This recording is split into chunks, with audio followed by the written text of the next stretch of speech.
বিসমিল্লাহির রহমানির রহিম। দয়াময় পরম দয়ালু আল্লাহর নামে। আসসালামু আলাইকুম। আমরা বোধহয় কম বেশি সবাই প্রতিদিন অনেকবার একটা বাক্য বলি বা শুনি, বিসমিল্লাহির রহমানির রহিম। খুবই পরিচিত।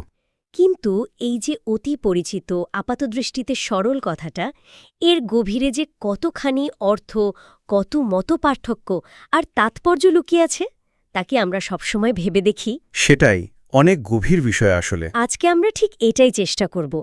ইবনে কাসিরের যে বিখ্যাত তাফসির আছে, মানে কোরআনের ব্যাখ্যা, সেটার আলোকে এই বাক্যাংশটার বিভিন্ন স্তর, বিভিন্ন দিক তুলে ধরার চেষ্টা করব। আচ্ছা, আমাদের লক্ষ্য হবে এর পেছনের নানান অর্থ জানা, ইসলামী পণ্ডিত বা আলেমদের বিভিন্ন মতামত বোঝা, আর এর যে ব্যবহারিক গুরুত্ব সেটাও একটু বোঝার চেষ্টা করা। তাহলে চলুন শুরু করা যাক সেই চিরচেনা সুর দিয়েই। বিসমিল্লাহির রহমানির রহিম, পরম করুণাময় অসীম দয়ালু আল্লাহর নামে শুরু করছি।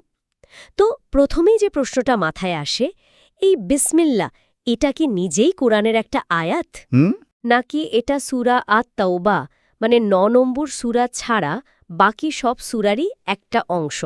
এই জায়গাটা একটু খোলাসা করা দরকার, তাই না? ঠিক। এটা খুবই মৌলিক একটা প্রশ্ন, আর এর উত্তরটাও কিন্তু বেশ স্তরযুক্ত। আলেমরা একটা ব্যাপারে একমত যে বিসমিল্লাহ সূরা আন-নামল মানে ২৭ নম্বর সূরার একটা আয়াতের অংশ। এটা নিয়ে কোনো দ্বিমত নেই। আচ্ছা, সূরা নামেলের অংশ। ঠিক আছে, হ্যাঁ। কিন্তু অন্যান্য সূরার শুরুতে এর অবস্থানটা ঠিক কি, তার নিয়ে কয়েকটি প্রধান মত আছে। একটা বেশ প্রভাবশালী মত হল এই বিসমিল্লাহ সূরা আত-তাওবা ছাড়া প্রতিটি সূরার শুরুতেই একটা স্বতন্ত্র আয়াত এবং সেই সূরারই অংশ। ও, মানে প্রতিটা সূরারই অংশ হিসেবে গণ্য করা হয়। হ্যাঁ, এই মত অনুযায়ী অনেক বড় বড় সাহাবী, যেমন ধরুন ইবনে আব্বাস রাদিয়াল্লাহু তাআলা আনহু, ইবনে ওমর রাদিয়াল্লাহু তাআলা আনহু, আলী রাদিয়াল্লাহু তাআলা আনহু এবং তাবিঈনদের অনেকে, মানে সাহাবীদের পরের প্রজন্ম, আর ইমাম আশ-শাফি, ইমাম আহমদ ইবনে হাম্বল, তার একটা বর্ণনা অনুযায়ী এনারা সবাই এই মত সমর্থন করেছেন। বেশ বড় একটা তালিকা। ঠিক। এর বিপরীতে আর একটা শক্তিশালী মত আছে, সেটা হলো বিসমিল্লাহ আসলে সূরা আল ফাতেহা বা অন্য কোনো সূরার অংশই নয়। একেবারেই নয়। হ্যাঁ, এই মতানুযায়ী এর প্রধান প্রবক্তাদের মধ্যে আছেন ইমাম মালিক, ইমাম আবু হানিফা এবং তাদের অনুসারী যারা ফিকহি বা আইনশাস্ত্রে পণ্ডিত, তারা এই মত পোষণ করেন। আর আরেকটা মত পাওয়া যায় যেটা কিছুটা মাঝামাঝি। এই মতে বলা হয় বিসমিল্লাহ প্রতিটি সূরার শুরুতে ৯ নং বাদে একটা আলাদা আয়াত হিসেবে নাজিল হয়েছে, এটা ঠিক, কিন্তু এটা সূরার মূল অংশের অন্তর্ভুক্ত নয়। বাহ, মানে নাজিল হয়েছে কিন্তু সূরার অংশ নয়। হ্যাঁ, ইমাম আহমদ ইবনে হাম্বল থেকেও এই মতের একটা বর্ণনা পাওয়া যায়। তার মানে দাঁড়াচ্ছে যে বাক্যটাকে আমরা প্রায় সবসময় ব্যবহার করি, সেটার কোরআনের কাঠামোর ভেতরে অবস্থান নিয়েই এত সূক্ষ্ম আর গভীর আলোচনা। এটা ভাবলেই বোঝা যায় ধর্মীয় গ্রন্থ বা বাণীর ব্যাখ্যা কত বহুমাত্রিক হতে পারে। একদম। আচ্ছা, এই আলোচনাটা স্বাভাবিকভাবেই আমাদেরকে একটা খুব বাস্তব প্রশ্নের দিকে নিয়ে যায়। প্রশ্নটা হলো, নামাজে যখন আমরা সূরা ফাতেহা পড়ি, তখন কি বিসমিল্লাহ জোরে পড়া উচিত, মানে সশব্দে, নাকি নীরবে? ঠিক। এই প্রশ্নটা আগের আলোচনার সাথেই সরাসরি যুক্ত। দেখুন, যারা মনে করেন বিসমিল্লাহ সূরা ফাতেহার অংশ নয়, যেমন ধরুন ইমাম আবু হানিফা বা ইমাম মালিকের অনুসারীরা, তারা সাধারণত বলেন যে এটা সশব্দে পড়া উচিত নয়। আচ্ছা। এমনকি ইমাম মালিকের মাযহাব বা চিন্তাধারা অনুযায়ী নীরবেও পড়ার প্রয়োজন নেই, কারণ তারা তো এটাকে ফাতেহার অংশই মনে করেন না। ও আচ্ছা, তাহলে তারা ফাতেহা শুরু করেন সরাসরি আলহামদুলিল্লাহ দিয়ে। মূলত তাই। অন্যদিকে যারা এটিকে সূরা ফাতেহার অংশ মনে করেন, যেমন ইমাম আশ-শাফি এবং তার অনুসারীরা, তাদের মত হল এটা সশব্দেই পড়া উচিত, যেমনটা ফাতেহার বাকি অংশ পড়া হয়। যুক্তিটা তো সরল, অংশ হলে সেভাবেই পড়তে হবে। হ্যাঁ, আর এই মতের পক্ষে তারা বেশ কিছু প্রমাণও দেন। এর মধ্যে কিছু সাহাবীর আমল আছে, হাদিস আছে। যেমন আবু হুরায়রা রাদিয়াল্লাহু তাআলা আনহু, তিনি একবার সশব্দে বিসমিল্লাহ পড়ে নামাজ আদায় করেছিলেন। পরে বলেছিলেন যে তার নামাজই রাসূলুল্লাহ সাল্লাল্লাহু আলাইহি ওয়াসাল্লামের নামাজের সাথে সবচেয়ে বেশি মেলে। এটা তো বেশ শক্ত প্রমাণ। হ্যাঁ, এবং কিছু হাদিস বিশারদ যেমন দারাকুতনি, আল খাতিব, তারা এই হাদিসটিকে সহিহ বা নির্ভরযোগ্য বলেছেন। এছাড়াও উম্মু সালামা রাদিয়াল্লাহু তাআলা আনহু থেকেও একটা বর্ণনা আছে। সেখানে রাসূলুল্লাহ সাল্লাল্লাহু আলাইহি ওয়াসাল্লামের তিলাওয়াতের বিবরণ দিতে গিয়ে তিনি দেখিয়েছিলেন যে নবীজি প্রতিটি আয়াত আলাদা করে পড়তেন এভাবে: বিসমিল্লাহির রহমানির রহিম, আলহামদুলিল্লাহি রাব্বিল আলামিন। এই হাদিসটিকেও নির্ভরযোগ্য বা সহিহ সনদযুক্ত বলা হয়েছে। তার মানে আলাদা আয়াত হিসেবেই পড়তেন। হ্যাঁ, সেরকমই ইঙ্গিত পাওয়া যায়। এমনকি একটা ঘটনাও উল্লেখ করা হয়। খলিফা মুয়াবিয়া রাদিয়াল্লাহু তাআলা আনহু একবার মদিনায় নামাজ পড়ানোর সময় সশব্দে বিসমিল্লাহ পড়েননি। তখন উপস্থিত মুহাজির সাহাবীরা আপত্তি জানিয়েছিলেন। সত্যি? সাহাবীরা আপত্তি করেছিলেন। হ্যাঁ। ফলে তিনি পরের বার নামাজে সশব্দে বিসমিল্লাহ পাঠ করেন। এই ঘটনাটাও দলিল হিসেবে ব্যবহার করা হয়। এই প্রমাণগুলো তো বেশ জোরালো মনে হচ্ছে সশব্দে পড়ার পক্ষে। কিন্তু যারা এর বিপরীতে বলেন, মানে নীরবে পড়ার বা না পড়ার পক্ষে, তাদের যুক্তি যা কি? নিশ্চয়ই তাদেরও শক্ত ভিত্তি আছে। অবশ্যই আছে। যারা সশব্দে না পড়ার পক্ষে, তাদের প্রধান যুক্তিগুলোর মধ্যে অন্যতম হল আয়েশা রাদিয়াল্লাহু তাআলা আনহু এবং আনাস ইবনে মালিক রাদিয়াল্লাহু তাআলা আনহু থেকে বর্ণিত হাদিস। সহিহ বুখারী ও মুসলিম, মানে হাদিসের সবচেয়ে নির্ভরযোগ্য যে দুটো সংকলন, সেখানে আনাস রাদিয়াল্লাহু তাআলা আনহু বর্ণনা করেছেন যে তিনি নবী সাল্লাল্লাহু আলাইহি ওয়াসাল্লাম, আবু বকর রাদিয়াল্লাহু তাআলা আনহু, ওমর রাদিয়াল্লাহু তাআলা আনহু এবং উসমান রাদিয়াল্লাহু তাআলা আনহুর পিছনে নামাজ পড়েছেন। তারা সবাই কিরাত বা পাঠ শুরু করতেন আলহামদুলিল্লাহি রব্বিল আলামিন দিয়ে। সরাসরি আলহামদুলিল্লাহ দিয়ে, বিসমিল্লাহ ছাড়া? ইমাম মুসলিমের বর্ণনায় অতিরিক্ত এটাও আছে যে তারা কিরাতের শুরুতে বা শেষে সশব্দে বিসমিল্লাহির রহমানির রহিম উল্লেখ করতেন না। ও, এটা তো আগের যুক্তির ঠিক বিপরীত। ঠিক একইভাবে আয়েশা রাদিয়াল্লাহু বর্ণিত হাদিসে আছে যে রাসূলুল্লাহ সাল্লাল্লাহু আলাইহি সাল্লাম তাকবীর মানে আল্লাহু আকবার বলে নামাজ শুরু করতেন আর কেরাত শুরু করতেন আলহামদুলিল্লাহি রাব্বিল আলামিন দিয়ে। এই হাদিসগুলোতে সশব্দে বিসমিল্লাহ পড়ার কোনো উল্লেখ নেই। আচ্ছা। এছাড়া 4 খলিফার যে প্রতিষ্ঠিত আমল, সেটাকেও প্রমাণ হিসেবে দেখানো হয়। যদিও এই বিষয়ে কিছু পরস্পর বিরোধী বর্ণনাও আছে বলে কেউ কেউ উল্লেখ করেন, তবে ইমাম আবু হানিফা, ইমাম আহমদ ইবনে হাম্বল এবং আরও অনেক আলেম এই মতটাই পোষণ করেন। তাহলে দেখা যাচ্ছে দুই পক্ষের কাছেই কিন্তু শক্তিশালী দলিল আছে, আর বিষয়টা নিয়ে আলেমদের মধ্যে বেশ বিস্তারিত এবং শ্রদ্ধাপূর্ণ মতপার্থক্য রয়েছে। একদম, এটাই হলো ইসলামী জ্ঞানচর্চার একটা সৌন্দর্য। তাহলে এর ব্যবহারিক দিকটা কি দাঁড়াচ্ছে, মানে সাধারণ মুসল্লিদের জন্য? মনে হচ্ছে মূল কথাটা হলো যে পদ্ধতি অনুসরণ করা হোক না কেন, নামাজ শুদ্ধ হবে। হ্যাঁ, আপনি ঠিক ধরেছেন। ইবনে কাসির তার তাফসিরে এই দীর্ঘ আলোচনার পর এই সিদ্ধান্তেই আসছেন। তিনি বলেছেন যে এ বিষয়ে ইমামদের মতামতগুলো আসলে কাছাকাছি এবং তারা একমত যে যে ব্যক্তি সশব্দে পাঠ করুক বা নীরবে তার নামাজ শুদ্ধ হবে ইনশাল্লাহ। এটা ইসলামী ফিকহের যে প্রশস্ততা তারই একটা উদাহরণ। আলহামদুলিল্লাহ, এটা জানার পর স্বস্তি পাওয়া গেল। আচ্ছা, নামাজের এই পদ্ধতিগত আলোচনার পর এবার একটু বিসমিল্লাহ বলার ফজিলত বা মাহাত্ম্য আর এর যে দৈনন্দিন ব্যবহার, সেদিকে নজর দেওয়া যাক। এর গুরুত্ব কি শুধু নামাজেই সীমাবদ্ধ? না না, বিলকুল না। এর গুরুত্ব তো অনেক ব্যাপক। একটা চমৎকার হাদিস আছে এই বিষয়ে। ইমাম আহমদ তার মুসনদ গ্রন্থে এটা এনেছেন। বলুন তো। এক ব্যক্তি নবী সাল্লাল্লাহু আলাইহি ওয়াসাল্লামের পিছনে উঠে সোয়ার ছিলেন। হঠাৎ তাদের বাহনটা হোঁচট খেল। তখন ওই ব্যক্তি বলে উঠলেন, শয়তান ধ্বংস হোক। ও! নবীজি সাল্লাল্লাহু আলাইহি ওয়াসাল্লাম তখন তাকে থামিয়ে দিলেন। বললেন, এভাবে বলো না, কারণ তুমি যখন এটা বলো শয়তান খুব গর্ববোধ করে, ফুলে ওঠে, মনে করে সে তার নিজের শক্তি দিয়ে এটা ঘটিয়েছে। আচ্ছা। বরং তুমি বলো বিসমিল্লাহ। যখন তুমি তা বলবে, শয়তান একেবারে সংকুচিত হয়ে একটা মাছির মতো ছোট হয়ে যাবে। সুবহানাল্লাহ! এটা তো দারুণ একটা শিক্ষা, শয়তানকে ছোট করে ফেলার উপায়। হ্যাঁ, আল্লাহর নাম স্মরণের যে শক্তি আর এর যে রক্ষাকারী প্রভাব, সেটাই এই হাদিসে ফুটে উঠেছে। বাহ! তার মানে যে কোনো ভালো বা গুরুত্বপূর্ণ কাজে আল্লাহর নাম নেওয়াটা শুধু একটা নিয়ম বা আনুষ্ঠানিকতা নয়, এর একটা বাস্তব আধ্যাত্মিক প্রভাবও আছে। ঠিক তাই। ইবনে কাসির উল্লেখ করেছেন অনেক কাজেই বিসমিল্লাহ বলা মুস্তাহাব, মানে উত্তম এবং পছন্দনীয় কাজ। যেমন ধরুন কোনো ভাষণ বা খুতবা শুরু করার আগে, টয়লেটে প্রবেশের আগে, মানে শয়তানের প্রভাব থেকে আশ্রয় চেয়ে প্রবেশ করা, ওযু করার সময়, মানে নামাজের আগে যে আমরা হাত মুখ ধুই। একটা হাদিসে তো এমনও এসেছে যে যে ব্যক্তি আল্লাহর নাম নেয়নি, অর্থাৎ বিসমিল্লাহ বলেনি, তার ওযু হয়নি। হাদিস বিশেষজ্ঞরা এটাকে হাসান বা গ্রহণযোগ্য পর্যায়ের বলেছেন। তার মানে অজুর শুরুতে বিসমিল্লা বলাটা গুরুত্বপূর্ণ। তারপর ধরুন খাবার খাওয়ার আগে, এটা তো খুবই পরিচিত একটা সুন্নাত, তাই না? রাসূলুল্লাহ সাল্লাল্লাহু আলাইহি ওয়াসাল্লাম উমার ইবনে আবি সালামা রাদিয়াল্লাহু তাআলা আনহুকে শিখিয়েছিলেন, হে বৎস, বিসমিল্লাহ বলো, ডান হাতে খাও এবং তোমার পাশ থেকে খাও। হ্যাঁ, এটা আমরা অনেকেই জানি এবং মানার চেষ্টা করি। কোনো আলেম তো খাওয়ার আগে বিসমিল্লাহ বলাকে ওয়াজিব বা আবশ্যকও মনে করেন। ও আচ্ছা, ওয়াজিব। হ্যাঁ, কারো মতে।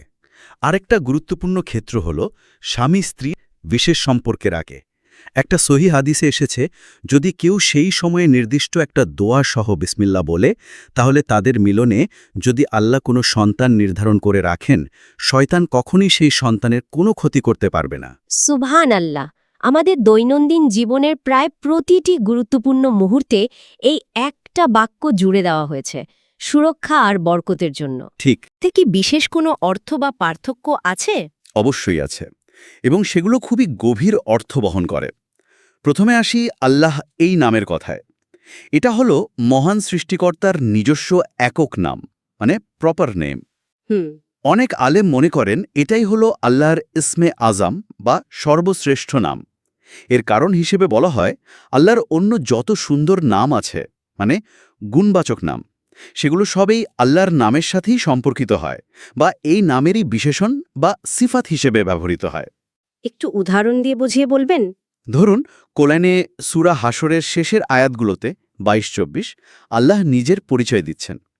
সেখানে বলা হচ্ছে, তিনিই আল্লাহ, তিনি ছাড়া কোনো উপাস্য নেই, তিনিই আর রহমান আর রহিম, তিনিই আল্লাহ, আল মালেক, আল কুদ্দুস ইত্যাদি।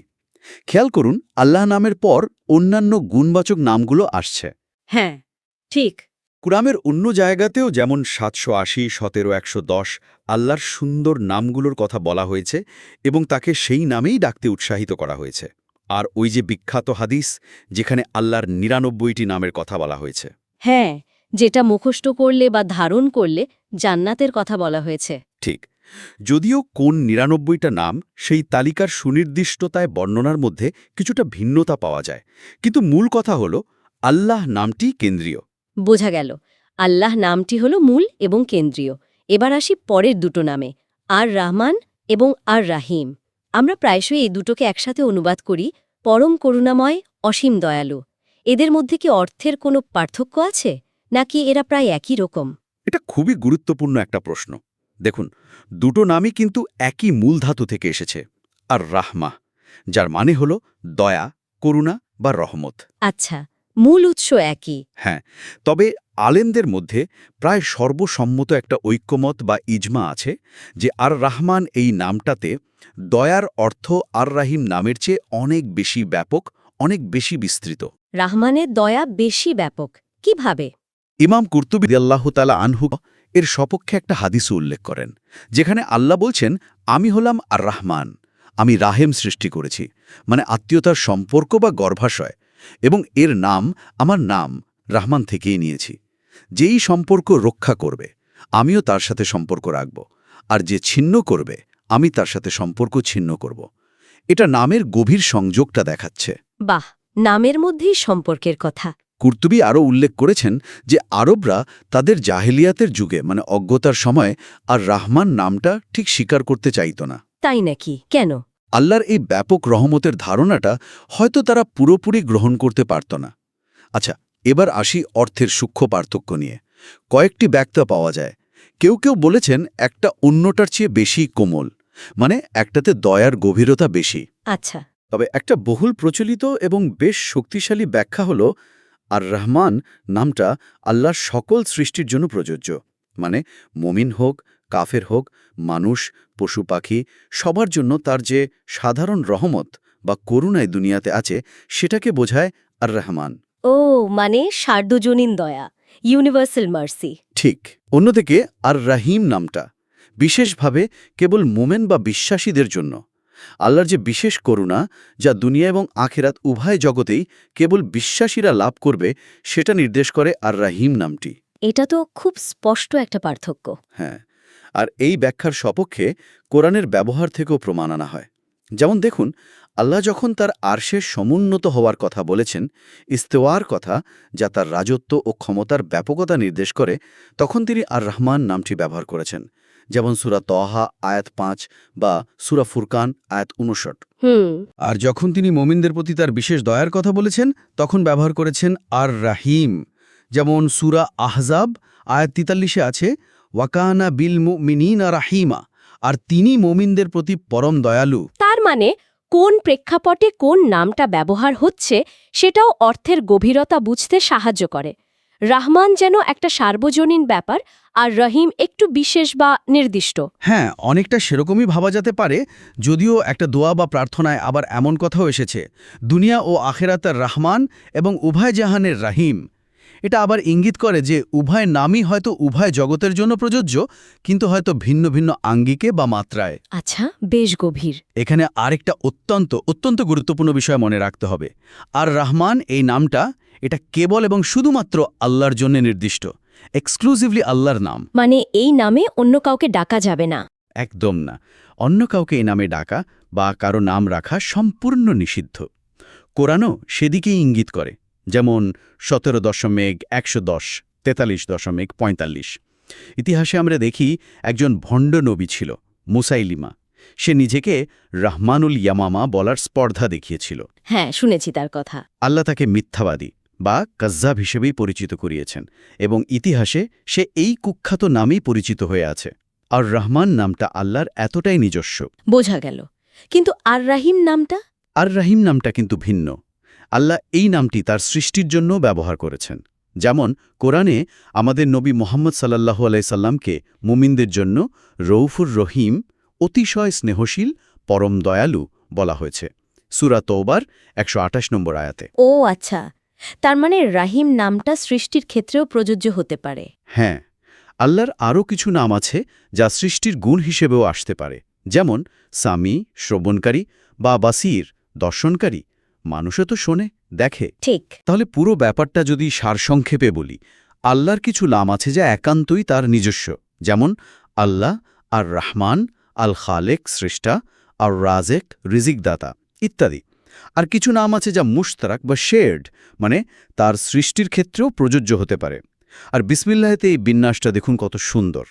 শুরু হয়েছে আল্লাহর সবচেয়ে নিজস্ব একক নাম আল্লাহ দিয়ে, তারপর এসেছে তার আরেকটি একান্ত গুণবাচক নাম আর রহমান, যা অন্য কারো জন্য ব্যবহারই করা যায় না।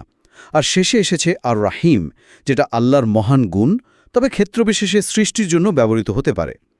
যেন সম্মানের ক্রমানুসারে সবচেয়ে সম্মানিত নামগুলো প্রথমে সাজানো হয়েছে। অসাধারণ। শুরুতে আমরা উম্মু সালামা রাদিয়াল্লাহু তাআলা আনহু বর্ণিত হাদিসের মাধ্যমে নবীজির তিলাওয়াতের যে পদ্ধতির কথা জেনেছিলাম, মানে ধীরে, স্পষ্ট করে প্রতিটি অক্ষর, প্রতিটি আয়াতকে আলাদা করে পড়া, যেখানে বিসমিল্লাহ দিয়ে শুরু করার কথা ছিল। তা এখন এই নামগুলোর অর্থের গভীরতা জানার পর যেন আরও বেশি অর্থবাহু মনে হচ্ছে। এটা শুধু পঠন পদ্ধতির বিষয় নয়, বরং প্রতিটা নামের অর্থ, তার গভীরতা অনুধাবন করে পড়ার বিষয়। ঠিক বলেছেন। অর্থের দিকে খেয়াল রেখে পড়লে অনুভূতিটাই অন্যরকম হয়। তাহলে আজকের এই আলোচনা থেকে আমরা দেখলাম একটা বাক্য যা আমরা প্রতিনিয়ত ব্যবহার করি, বিসমিল্লাহির রহমানির রাহিমের ভেতরে কত স্তর, কত গভীরতা।